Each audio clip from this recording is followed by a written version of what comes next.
Good evening. Tonight we are going to be discussing the Sabbats in general. We will discuss each individual Sabbat in their own unique videos. Most religions mark the cycle of the year in some way. In Wicca, the different stages of the year are marked by what are called Sabbats. These are the holy days of Wicca, the festivals which mark the cycle of the sun as it progresses throughout the year. There are 8 Sabbats throughout the year, approximately 6 weeks apart.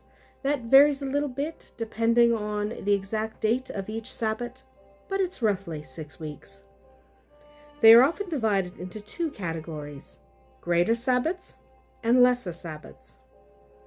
The greater Sabbats reflect the natural cycles of the earth, the seasonal changes which we cannot escape. Since these are not specifically solar holidays, the goddess and the god are honored equally. For the northern hemisphere, specifically the northern hemisphere, the dates of the greater Sabbats are roughly as follows. Samhain, or Soan, both pronunciations are correct depending on the dialect. The pronunciation that is not correct is Samhain. It is not pronounced the way it is spelled. Soan, Samhain, something along that line is the correct pronunciation. This is on October 31st. Imbolc is on February 1st. Beltane is on May 1st. And Lunasa is on August 1st. These are dates that we as a community decided were fixed. The exact date is a little bit variable, but you will find most Wiccans celebrate these days on those dates. The lesser Sabbats are the solstices and the equinoxes. The exact dates for these can typically be found on most modern calendars. The solstices mark either the longest or the shortest day of the year. The equinoxes are the dates when day and night are exactly equal. Since these are based on the movement of the sun, the god is honored. The goddess is acknowledged also, but the god should be given slightly more deference at this time. The approximate dates for the lesser Sabbats in the northern hemisphere are as follows. The winter solstice typically occurs in December between the 19th and maybe as late as the 25th, though that last date is rare. The spring equinox, March 19th to 24th, 25th. The summer solstice, June 19th to 25th. And the autumnal equinox, again, it's in September, sometime between the 19th and the 25th. In ancient times, these Sabbats were vitally important. Each marked a certain point in the year that was significant to the people. The greater Sabbats marked the agricultural cycle. At Imbolc, even though winter was at its coldest, the people celebrated the coming of spring. This was a time of purification, of cleansing, and preparing for the upcoming planting. Beltane marked the beginning of the planting season. At this point, any crops that hadn't been planted had to be, just to ensure a decent harvest. The coming of Lunasa, often called the first harvest, was the time when the first plants began to drop their fruit. And finally, Soan, coming right before the cold of winter, was traditionally the time when the animals that would provide food through the winter were slaughtered, processed, and preserved. The lesser Sabbats were also important.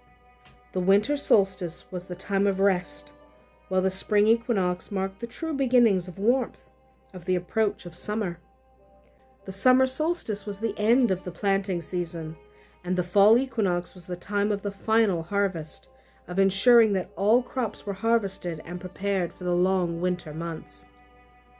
The goddess and the god were present and important during this cycle. Simply put, the goddess rules the summer months as she represents fertility and growth, and the summer is the time of crops and planting. The god rules the long winter months, for he is generally the god of the hunt, and the hunt was vital to the survival of ancient man during the months when crops simply would not grow. Though one may rule a specific time of year, both the goddess and the god are present and always equal at all of these holidays. It is only that one is more visible than others at certain times of the year, but neither ever truly goes away. Modern Wiccans usually mark the Sabbats with rituals. These rituals are designed for celebration, for merriment, and for feasting. No magic is performed unless deemed an emergency, such as healing or protection. In times of old, many would gather to mark these occasions. Today, whether you are 1 or 100, the goal is simply celebration. The altar in chamber should be decorated to reflect the ritual. Often the decorating of the ritual space can become an important part of the ritual, if done immediately beforehand.